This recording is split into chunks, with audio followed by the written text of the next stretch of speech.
ये चैनल के आप लोग सब्सक्राइब करीजा।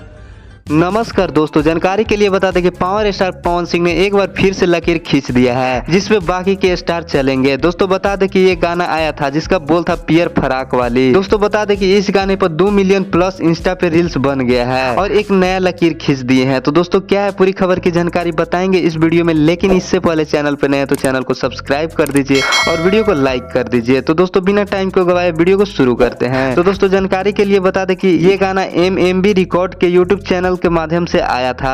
दोस्तों बता दें कि ये गाना जैसे ही रिलीज हुआ वैसे ही 2 हफ्ते के अंदर 2 मिलियन प्लस रील बन गया है। दोस्तों आपने अभी तक कोई भोजपुरी गाने पर 1 मिलियन रील्स भी नहीं देखा होगा 2 हफ्ते के अंदर। दोस्तों यहाँ पे बहुत सारे सुपर स्टार हैं जिनके गाने पर 2 महीना 6 महीना में भी 1 मिलियन भी रील्स नहीं बनता है, और पावर स्टार पवन सिंह के 2 सप्ताह में ही 2 मिलियन प्लस रील बन गया है। 2 मिलियन यानी 20 लाख लोग पावर स्टार पवन सिंह के गाने पर रील्स बनाए हैं, जो कि ये भोजपुरी के लिए बहुत ही गर्व के बात है। दोस्तों आपको क्या लगता है कि ऐसा रिकॉर्ड कोई बना सकता है या नहीं, आप कमेंट बॉक्स में जरूर बताइएगा। फिर मिलेंगे अगले वीडियो में।